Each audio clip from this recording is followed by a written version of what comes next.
We're a national organisation and all of our work aims to support people to age well at home or, as close to home as possible. So we've got a national network of about 250 staff and thousands of volunteers across the country that provide a couple of different services to older people. And our work is for all older people, generally aged 60 plus, and it aims to improve their physical and mental health. So we provide support coordination, support and befriending services. We've got a national support and referral line. We provide assistive technology to support people to stay well at home as well. And we're an approved housing body, so we've got a couple of tenants as well. Alone was initially founded by volunteers and they remain at the heart of the organisation. So what kind of support do they offer? That's right. So we'll be 50 years old actually next year. And Alone was founded by Willie Birmingham and a smaller group of volunteers way back. And initially the organisation started out providing services just in Dublin. But through the Health Service Executive or the HSE's ECC programme, we've expanded nationwide. So our volunteers provide mainly two types of services. So in one service, which we call visitation support and befriending, they get matched with an older person and they visit that older person generally for about an hour once a week. So that's what we ask people to do. They provide companionship or emotional support to people, and then they'll also provide practical support, which is really important, and it was part of, I suppose, the reason why it was founded as well. So they'll do things like maybe take people there shopping, and they might help them with small jobs around the house, change a light bulb, take out the bins, fix the television, help people find or fill in a form. So it's a really, really important service and very crucial, I think, to keeping people well in their communities. And then with the telephone support and befriending, we have volunteers who'll call, and they're across the country as well, but they'll call older people, and the older people will receive a call based on needs. So they might get a call once a day, or they might get a call less often, like once or twice a month. And that call really, again, it's to check in with people, see how they are. And oftentimes that is really what we hear people value. And they'll also then be able to I suppose behind the call, you really want to get people up and moving and so on. And so they're able to provide that guidance and advice to people and then get more support for the older people if they need it. What kind of person makes a great Alone volunteer? Do they require special training, qualifications, or maybe it's just key qualities? Yeah, I think, we have all different types of volunteers. There are people who do it for a variety of different reasons.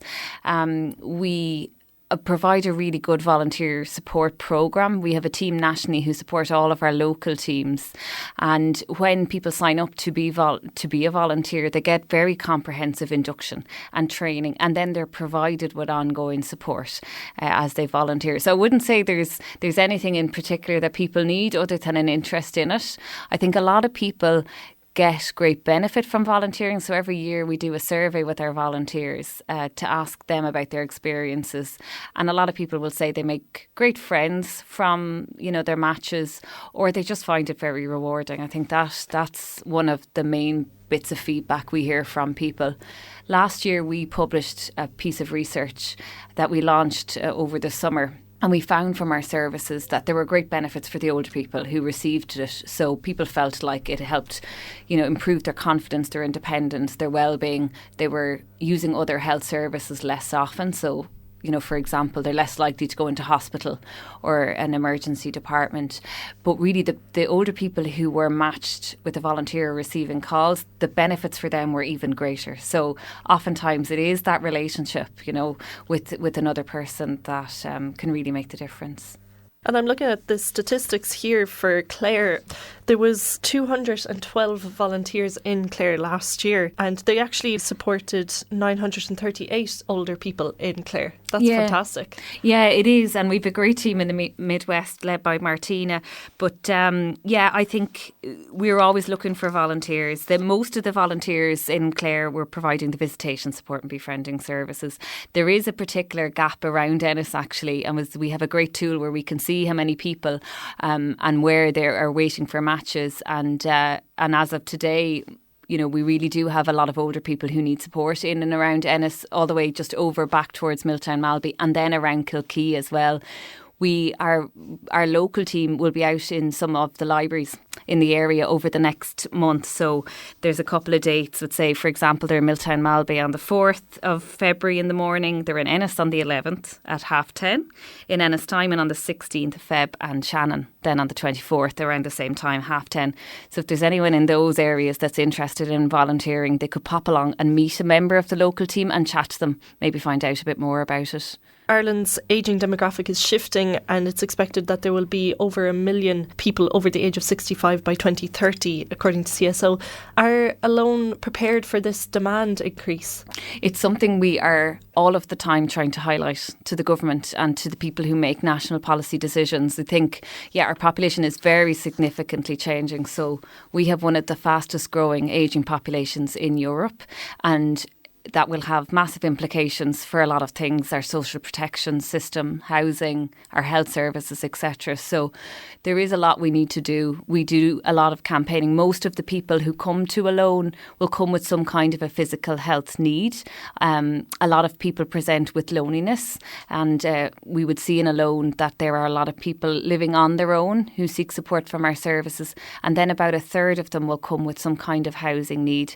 And all of those, having access to good health services, a safe, warm home and good connection in with your community, they are really important for keeping people well at home. And if we don't have that, I think you're going to have huge pressure on things like hospitals, etc. So, we do, as I said, we do a lot of campaigning across those different issues and try and highlight this as something we need to pay attention to. I see that 1 in 3 older people live alone, and it's 1 in 5 older persons are at risk of poverty. So how does this tie into the housing demand that you see at Alone? Yeah, we've come across, I suppose, with the recent cost of living increases in particular, we've seen a significant impact on older people, and a lot of older people will be getting their pension, and that's not something, it increases very slightly every year, never enough, to be honest. We'd like to see it benchmarked so that the increases are at pace with inflation.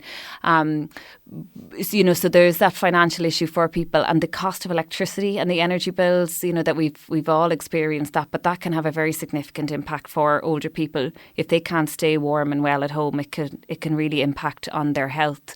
So it's not really something they can go without, and it's linked into so going back to your question about housing, ultimately, we need more homes. And before Christmas, the government released a new housing policy. And in that, they say there's a specific action plan coming for older people.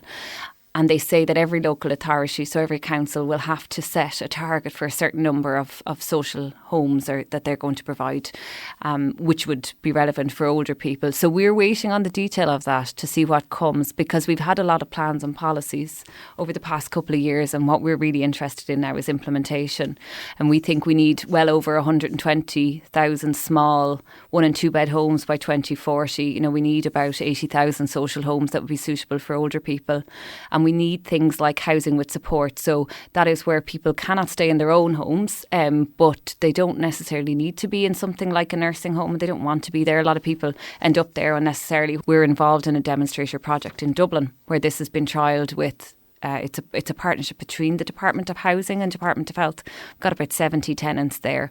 So we'd like to see things like that rolled out across the country. That's probably where the volunteers with the financial support team connect in with Alone there. So what do they offer to the older people that are at risk of, losing their house or maybe struggling with their pension and the cost of living? Yeah, and it's an important point. Oftentimes, actually, volunteers are the group of people or the person who will notice something has changed or a need among an older person, and we have a way that they can log a ticket and get response from our team within 24 hours for that. And oftentimes what happens there is they'll trigger a response from a local service team. So a support coordinator will go out and they will meet with the older person. A lot of our work, what we're trying to do is get access for an older person. We're trying to get access to all of the supports and services that are actually already available in their communities if it's not something we're providing. So say, for example, somebody has a housing need, like they need a ramp into their home. There is a service that you can get to get that ramp in your home, and our staff member might support the person to access that benefit or that entitlement. We have partnerships specifically on the energy poverty. We have partnerships with all the main energy providers, so Electric Ireland, SSE Electricity, Bord Gáis, etc. There are things that they offer for people if they're experiencing particular difficulties, so you can register as a vulnerable customer. If there's access to hardship funds that alone can support people to, access. So again, I would it is about, so say volunteer notices something can trigger a staff, and that staff is coordinating all of the available supports that are there for people. And if there's something that we come across where there isn't an available benefit entitlement, or it's not suitable, that's where our advocacy and our campaigning comes in.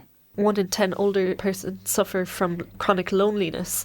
Yeah. Can you tell us about the effects of chronic loneliness and why it's so important to tackle this issue? Yeah, it's something Alone has been highlighting for a number of years, and we provide a secretariat or support to what's called the National Loneliness Task Force. We were involved in setting that up a number of years ago. It's a coalition of a lot of different organisations and experts on loneliness who work together to try and raise awareness of the issue across the lifespan. So loneliness is particularly an issue for older people as well as younger people. Actually, they're the two groups that are most likely to experience loneliness. It can have a real impact on your health, chronic loneliness, and there is some research that points to it being as bad for your health as smoking, for example.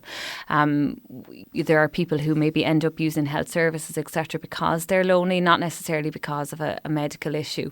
So it's really important. We've written a national loneliness strategy over the past 6-9 months, and we are in a conversation with the government at the moment about doing something on that. We've seen lots of other countries across the world develop national action plans or strategies to tackle loneliness, and it's not something that we've done in Ireland yet, but we believe it's really important. For someone who's interested in volunteering, what's the first step? I would say go onto our website, that's alone.ie, or call our National Support and Referral line, and I can give that number out. So it's 0818 222 024. And you'll get all the information there. Or, as I said, any of those events that are in the local libraries, if people in Clare want to go along and meet one of the staff members from the local team, they can do that. And if an older person is listening right now and needs support, how can they reach Alone? It's the same. I would say the National Support and Referral line is the best point to contact, so they will be able to talk to a volunteer or a staff member there. 0818 222 024.